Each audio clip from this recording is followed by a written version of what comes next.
این از تابلویی که با گل نوین ساخته شده. گلی که هوا خشکه، نیاز به کوره نداره و توی خونه هر مقداری که دوست داشته باشین میتونین برای خودتون تهیه بکنید. توی ریلز قبلی ما به صورت کامل ویژگی‌ها و مزایای گل نوین رو براتون تک به تک معرفی کردیم. اگه اون ریلز رو ندیدین پیشنهاد میکنم اول برید اون ریلز رو ببینید، بعد بیاین ادامه این ویدیو رو تماشا کنید. توی ویدیو قبلی به این نکته اشاره کردیم که گل نوین رو روی هر سطحی میشه اجرا کرد. سنگ، چوب، شیشه. این ویژگی باعث میشه که شما دیگه نیازی نباشه خشت‌های سنگین گلی ایجاد بکنید و بعد تازه بیان طرحتون رو روش انتقال بدید که در نهایت یک تابلو نقش برجسته بسیار سنگین داشته باشید. خب الان حتما براتون این سوال پیش اومده که اگه ما قرار نیست خشت بزنیم پس طرحمون رو قرار روی چی انتقال بدیم؟ ببین همونجوری که گفتم ما این گل رو روی هر سطحی میتونیم انتقال بدیم. شما حتی میتونین یه تیکه سفره با مصرف باز کنین، روش یه مقدار گل نوین رو پخش کنین و بعد از اینکه گل خودش رو گرفت سفره با مصرف رو جدا میکنین. اون گل پخش شده که خشک شده حالت گون میگیره و ما میتونیم طرح رو روی اون انتقال بدیم. الان من بخوام همین تابلو رو مثال بزنم، ما از یه تیکه فیبر بسیار نازک در حد 3 میلیمتر استفاده کردیم و بعد اومدیم روش گل رو پخش کردیم. ضخامت گل نهایت 1 میله و یعنی سرجم فیبر و گل رو بخوایم حساب بکنیم به نیم سانت هم نمیرسه.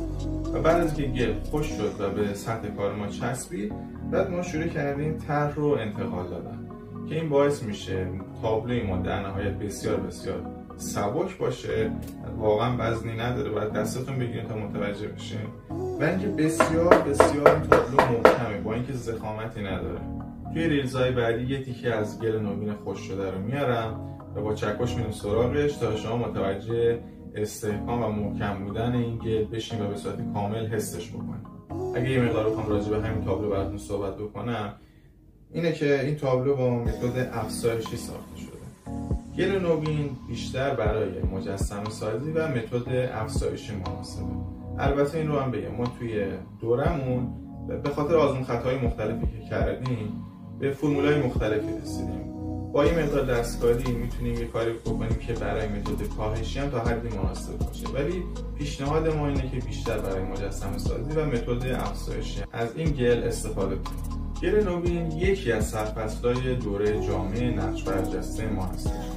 برای اینکه به صورت کامل از دوره جامعه نقش برجسته ما و سرفصلاش و مطالبی که توش بیان شده اطلاعات کسب کنیم، پیشنهاد میکنم هایلایت معرفی دوره جامعه رو به صورت کامل مطالعه بفرمایید.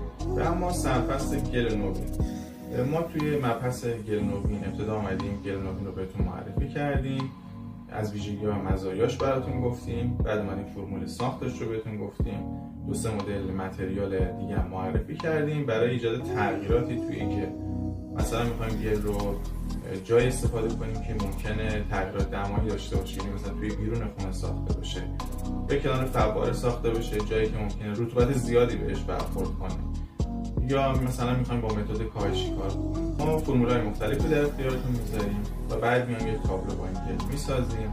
البته این تابلو نیستش و این نکته رو بگم برای کسایی که علاقه دارن فرمول گل نوین رو داشته باشن، نیازی نیست حتما کل دوره رو تهیه بکنن. کسایی هستن که شاید به کل دوره اصلا نیاز نداشته باشن، میتونن فقط این سرفصل رو تهیه بکنن و ما فقط ویدیوهای همین مبحث رو در اختیارشون میذاریم و خب میتونن با هزینه کمتری این سرفصل رو به صورت جداگانه تهیه بکنن.